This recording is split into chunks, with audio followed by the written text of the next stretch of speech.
ओम नमो भगवते वासुदेवाय।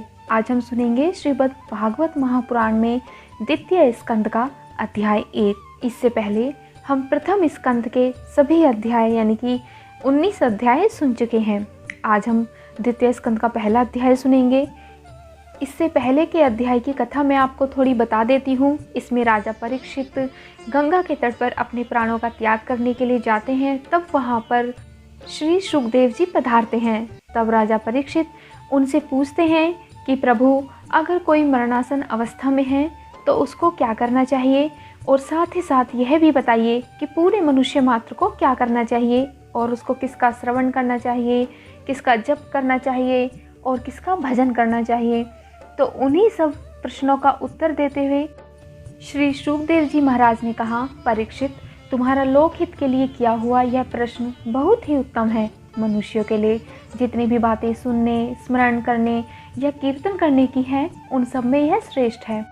आत्मज्ञानी पुरुष ऐसे प्रश्न का बड़ा आदर करते हैं। राजेंद्र, जो गृहस्थ घर के काम धंधों में उलझे हुए हैं, अपने स्वरूप को नहीं जानते, उनके लिए हजारों बातें कहने, सुनने एवं सोचने करने तक की रहती हैं। उनकी सारी उम्र ही यूं ही बीत जाती है। उनकी रात नींद या स्त्री प्रसंग से कटती है और दिन धन की हाय हाय या कुटुंबियों के भरण पोषण में समाप्त हो जाता है। संसार में जिन्हें अपना अत्यंत घनिष्ठ संबंधी कहा जाता है, वे शरीर, पुत्र, स्त्री आदि कुछ नहीं है, असत है। परंतु जीव उनके मुँह में ऐसा पागल सा हो जाता है कि रात दिन उनको मृत्यु का ग्रास होते देखकर भी चेतता नहीं। इसलिए परीक्षित, जो अभय पद को प्राप्त करना चाहता है, उसे तो सर्वात्मा सर्वशक्तिमान भगवान श्री कृष्ण की ही लीलाओं का श्रवण, कीर्तन और स्मरण करना चाहिए। मनुष्य जन्म का यही इतना ही लाभ है कि चाहे जैसे हो, ज्ञान से, भक्ति से अथवा अपने धर्म की निष्ठा से जीवन को ऐसा बना लिया जाए कि मृत्यु के समय भगवान की स्मृति अवश्य बनी रहे। परीक्षित, जो निर्गुण स्वरूप में स्थित है एवं विधि निषेध की मर्यादा को लांघ चुके हैं, वे बड़े बड़े ऋषि मुनि भी प्राय भगवान के अत्यंत कल्याण में गुण गुणों के वर्णन में रमे रहते हैं। द्वापर के अंत में इस भगवत रूप अथवा वेद तुल्य श्रीमद् भागवत नाम के महापुराण का अपने पिता श्री कृष्ण द्वैपायन से मैंने अध्ययन किया था। राजश्री, मेरे निर्गुण स्वरूप परमात्मा में पूर्ण निष्ठा है, फिर भी भगवान श्री कृष्ण की मधुर लीलाओं ने बलात् मेरे हृदय को अपनी ओर आकर्षित कर लिया। यही कारण है कि मैंने इस पुराण का अध्ययन किया। तुम भगवान के परम भक्त हो, इसलिए तुम्हें मैं इसे सुनाऊंगा। जो इसके प्रति श्रद्धा रखते हैं, उनकी शुद्ध चित्तवृत्ति भगवान श्री कृष्ण के चरणों में अनन्य प्रेम के साथ बहुत शीघ्र लग जाती है।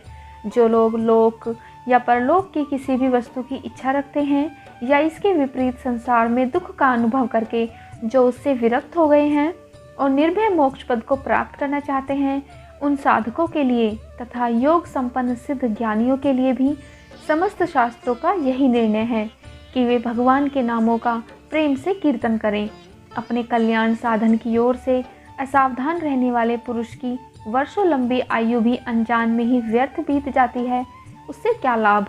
सावधानी से ज्ञान पूर्वक बिताई हुई घड़ी 2 घड़ी भी श्रेष्ठ है, क्योंकि उसके द्वारा अपने कल्याण की चेष्टा तो की जा सकती है। राजश्री, खटवाक अपनी आयु की समाप्ति का समय जानकर 2 घड़ी में ही सब कुछ त्याग कर भगवान के अभय पद को प्राप्त हो गए। परीक्षित, अभी तो तुम्हारे जीवन की अवधि 7 दिन की है। इस बीच में ही तुम अपने परम कल्याण के लिए जो कुछ करना चाहिए सब कुछ कर लो। मृत्यु का समय आने पर मनुष्य घबराए नहीं। उसे चाहिए कि वह वैराग्य के शस्त्र से शरीर और उससे संबंध रखने वालों के प्रति ममता को काट डाले। धैर्य के साथ घर से निकलकर पवित्र तीर्थ के जल में स्नान करे और पवित्र तथा एकांत स्थान में विधि पूर्वक आसन लगाकर बैठ जाए। तत्पश्चात परम पवित्र ओम इन 3 मात्राओं से युक्त प्रणय का मन ही मन जप करे। प्राणवायु को वश में करके मन का दमन करे और एक क्षण के लिए भी प्रणव को ना भूले।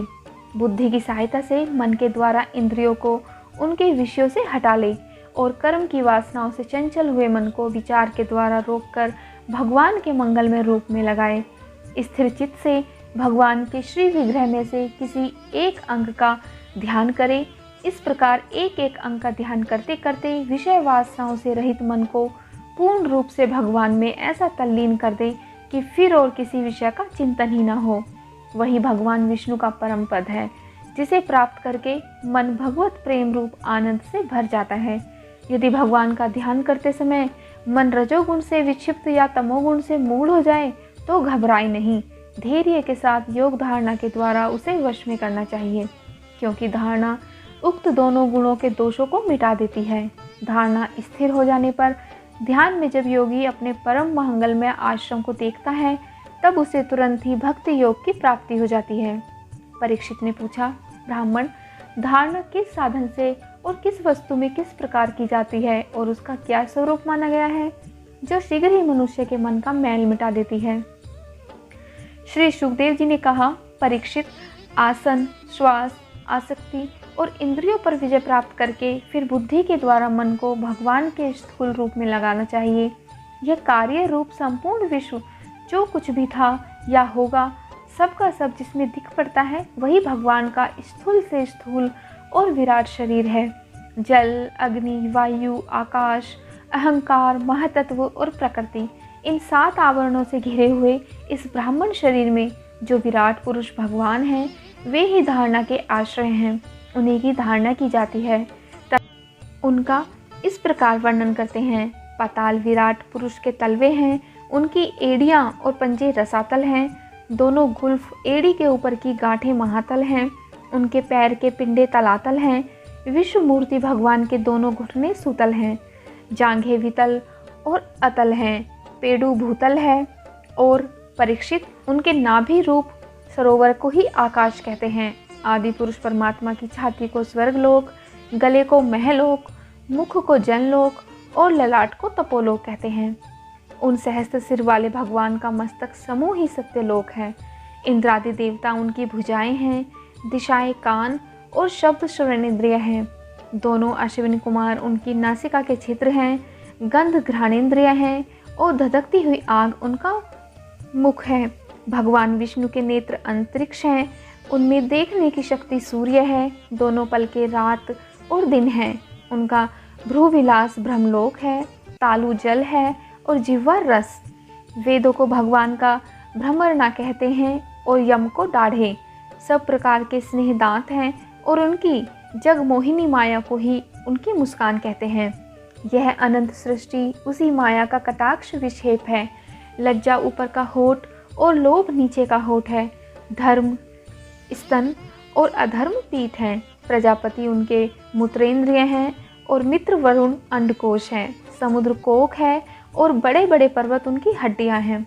राजन, विश्व मूर्ति विराट पुरुष की नाड़ियां नदियां हैं, वृक्ष रोम हैं, परम प्रबल वायु श्वास है, काल उनकी चाल है और गुणों का चक्कर चलाते रहना ही उनका कर्म है।